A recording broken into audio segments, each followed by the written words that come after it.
YouTube channel Deep academy and Deep education पर आप सभी का हार्दिक अभिनंदन करता हूं। फ्रेंड्स, ये ब्रह्मास्त्र सीरीज जो टोटल 350 सेट का ये सीरीज है, उन्हीं का आज मैं सेट नंबर 22 लेकर के आप लोगों के बीच उपस्थित हुआ हूं। फ्रेंड्स, ये 10 मिनट आपके एग्ज़ाम के लिए काफ़ी महत्वपूर्ण है। कोई भी एग्ज़ाम हो, चाहे रेलवे हो, एसएससी हो, पीएसएससी हो या बीपीएससी हो, कोई भी एग्ज़ाम के लिए ये 10 मिनट का सेशन काफ़ी इम्पोर्टेंट है। तो आप लोग इसे ज़रूर अटेम्प्ट करें। इसमें आपको कुछ नहीं करना है, सब कुछ किया हुआ है। जो अच्छे क्वेश्चन है उसमें मैं टिक कर चुका हूँ, केवल आपको देखनी है। और मैं इतना आसान बना दिया हूँ कि आप लोग देखने के बाद आपको समझ में आ जाएगा। और ऐसे ऐसे मैं अब छोटे छोटे टॉपिक भी लाऊंगा, जिसे मैं डायग्राम के तहत तैयार किया हूँ, और देखने के बाद ही याद हो जाएगा, दोबारा याद करने की ज़रूरत नहीं है। तो चलिए अपने सेशन की ओर बढ़ते हैं। ये पहला क्वेश्चन है, हिमालय किस प्रकार की पर्वत श्रेणी है? तो ये बलित पर्वत श्रेणी में आते हैं। उसके बाद उसके बाद नेक्स्ट क्वेश्चन है, भारत की सबसे प्राचीन पर्वतमाला कौन सी है? तो ये अरावली पर्वत है। अरावली पर्वत की सबसे ऊंची चोटी गुरु शिखर है। उसके बाद नेक्स्ट क्वेश्चन है, पीर पंजाल पर्वत श्रेणी कहाँ अवस्थित है? तो ये जम्मू कश्मीर में अवस्थित है। उसके बाद नेक्स्ट क्वेश्चन है, सिपकिला दर्रा कहाँ अवस्थित है? तो ये हिमाचल प्रदेश में अवस्थित है। उसके बाद नेक्स्ट क्वेश्चन है, लिपुलेख दर्रा कहाँ अवस्थित है? ये उत्तराखंड में अवस्थित है। उसके बाद नेक्स्ट क्वेश्चन है, थालघाट किसे जोड़ता है? तो थालघाट नासिक और मुंबई। उसके बाद भोर घाट पूछेगा तो मुंबई और पूना, और थालघाट कोयम्बटूर।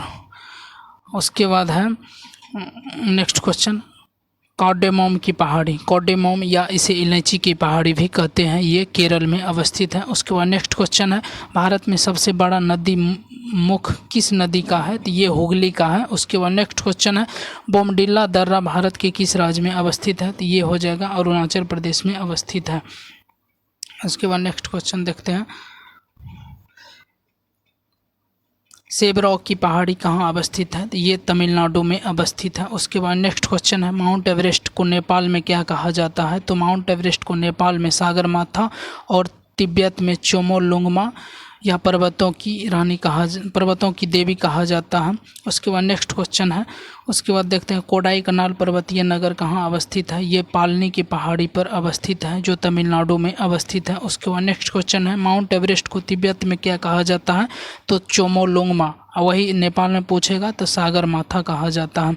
उसके बाद नेक्स्ट क्वेश्चन है, रोहतांग दर्रा किस राज्य में अवस्थित है? तो ये हिमाचल प्रदेश में अवस्थित है। भारत का रूर किसे कहता है? रूर आपको छोटा नागपुर के पठार को कहा जाता है। क्यों कहा जाता है भारत का रूर? क्योंकि अधिक खनिज संसाधन से भरपूर है ये नागपुर का पठार, इसीलिए भारत का रूर कहा जाता है। उसके बाद नेक्स्ट क्वेश्चन है, यारलुंग जांगबो के नाम से तिब्बत में किस नदी को जाना जाता है? तो ब्रह्मपुत्र नदी को यारलुंग जांगपो के नाम से जाना जाता है। उसके बाद नेक्स्ट क्वेश्चन है आपको गिरनार। नेक्स्ट क्वेश्चन है, गिरनार की पहाड़ी कहाँ अवस्थित है? ये गुजरात में अवस्थित है। उसके बाद नेक्स्ट क्वेश्चन है, जैविक मरुस्थल के नाम से किसे जाना जाता है? तो दामोदर नदी। जैविक मरुस्थल का मतलब ये हुआ कि इस दामोदर नदी में बहुत कम जैसे जीव पाए जाते हैं, इसीलिए जैविक मरुस्थल कहा जाता है। उसके बाद नेक्स्ट क्वेश्चन है, नामचा वर्मा चोटी भारत की किस राज्य में? एक्चुअली नामचा वर्मा आपको अरुणाचल प्रदेश और असम की सीमा पर है, तो ये अरुणाचल प्रदेश या तो फिर असम, दोनों में से कोई भी हो सकता है आंसर। उसके बाद नेक्स्ट क्वेश्चन है, पंचमढ़ी पर्यटक स्थल किस पहाड़ी पर अवस्थित है? तो ये पंचमढ़ी सतपुड़ा की पहाड़ी पर, जो मध्य प्रदेश में अवस्थित है। उसके बाद नेक्स्ट क्वेश्चन है, तमिलनाडु एवं आंध्र प्रदेश के तट क्या कहलाते हैं? तो ये कोरोमंडल तट कहलाते हैं। उसके बाद नेक्स्ट क्वेश्चन है, खुला नाला के नाम से किसे जाना जाता है? तो ये यमुना नदी।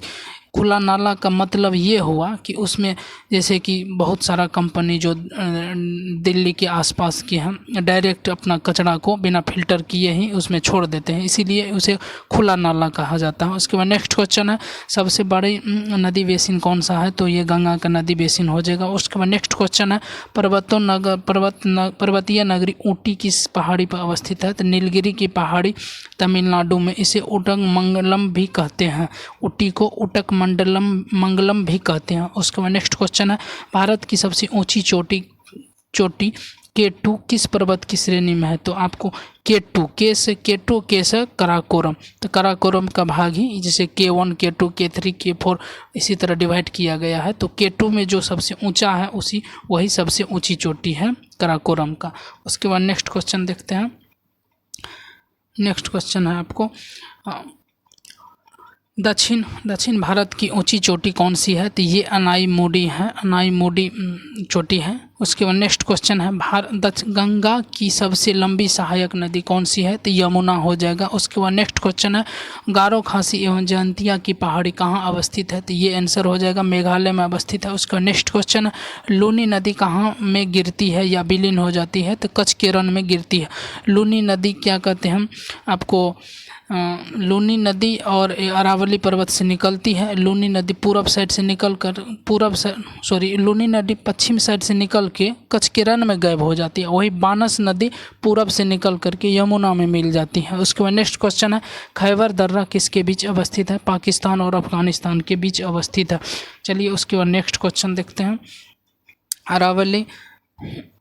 उसके बाद है अरावली किस प्रकार की पर्वत है, तो ये अवशिष्ट पर्वत है। उसके बाद नेक्स्ट क्वेश्चन है दक्षिण हिमाद्री की सबसे ऊंची चोटी कौन है, कंद्रेमुख है। उसके बाद नेक्स्ट क्वेश्चन है प्रायद्वीप पठार किसका भाग है, तो ये गोंडवाना लैंड का भाग है। उसके बाद नेक्स्ट क्वेश्चन है गुजरात से गोवा तक का तटीय क्षेत्र क्या कहलाता है, इसका आंसर हो जाएगा कोकण तट। उसके बाद नेक्स्ट क्वेश्चन है भागीरथी और अलकनंदा आपस में कहाँ मिलती हैं, देवप्रयाग में मिल करके दोनों गंगा बन जाती है। उसके बाद नेक्स्ट क्वेश्चन है पवन द्वारा निर्मित मैदान को क्या कहा जाता है, तो इसका आंसर हो जाएगा प्लेन कहलाता है।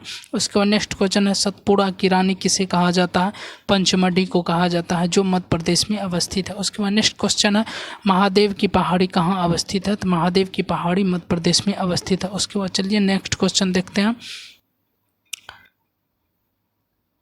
माउंट एवरेस्ट की ऊंचाई कितना है, तो वर्तमान समय में 8,850 मीटर हो गया है। उसके बाद नेक्स्ट क्वेश्चन देखते हैं सह्याद्री को अन्य किस नाम से जाना जाता है, तो ये सह्याद्री को अन्य किस नाम से जाना जाता है, तो ये पश्चिमी घाट के नाम से जाना जाता है सह्याद्री पर्वत को। उसके बाद नेक्स्ट क्वेश्चन है पूर्वी घाट एवं पश्चिमी घाट का मिलन स्थल नीलगिरी की पहाड़ी है। उसके बाद नेक्स्ट क्वेश्चन है भारतीय सीमा में भारत की सबसे ऊंची चोटी कौन सी है, तो ये पूछ दिया है भारतीय सीमा में, तो मतलब भारत के कब्जा में है। तो कब्जा में आपको कंचनजंगा जो सिक्किम में अवस्थित है, भारत का K2 है, तो K2 अभी भारत के कब्जा में नहीं है, POK में जो पाकिस्तान अधिकृत कब्जा किया हुआ है उसी के क्षेत्र में आता है। तो यह इसीलिए यहाँ 2 क्वेश्चन बनता है भारत में सीमा में, तो पूछेगा कंचनजंगा, भारत के तो K2 हो जाएगा। उसके बाद नेक्स्ट क्वेश्चन है बांग्लादेश में गंगा को क्या कहा जाता है, तो पद्मा कहा जाता है। उसके बाद नेक्स्ट क्वेश्चन ब्रह्मपुत्र को जमुना दोनों मिल जाता है, तो आपको दोनों मिल जाता है। तो चलिए नेक्स्ट क्वेश्चन याद तो नहीं आ रहा है तो आगे बताएंगे आपको। उसके बाद नेक्स्ट क्वेश्चन है अरावली की सबसे ऊंची चोटी गुरु शिखर है। उसके बाद नेक्स्ट क्वेश्चन है नाथुला दर्रा कहाँ अवस्थित है, सिक्किम में। उसके बाद नेक्स्ट क्वेश्चन है फूलों की घाटी कहाँ है, तो चमोली। फूलों की घाटी चमोली एक जगह है जो उत्तराखंड में अवस्थित है। ये देख लेते हैं क्वेश्चन एक बार। बांग्लादेश में गंगा को क्या कहा जाता है, तो गंगा को पद्मा कहा जाता है, ब्रह्मपुत्र को जमुना कहा जाता है, दोनों मिल जाता है तो उसको आपको याद तो नहीं आ रहा है, तो फिर देखते हैं नेक्स्ट वीडियो में आपको ये ज़रूर मैं क्लियर कर दूंगा। तो आप लोग को ये सेशन कैसा लगा, क्या इसमें कुछ कमी रह गई है, कुछ रहा है तो आप लोग कमेंट में ज़रूर लिखें ताकि मैं उस चीज़ को सुधार सकूं। तो आप लोग ये 10 मिनट आपके एग्ज़ाम, आपके जीवन, आपके मेहनत सभी में रंग देने वाला है, तो ये 10 मिनट को आप कभी भी मिस ना करें। ये मैं नहीं कहता हूँ कि स्पेशल आप इसके लिए समय निकालें, आप घूमते फिरते खाते पीते कभी भी ये 10 मिनट दे सकते हैं, सुन सकते हैं, एक नज़र डाल सकते हैं। तो आज की सेशन को मैं यहीं समाप्त करना चाहता हूँ। Best of luck.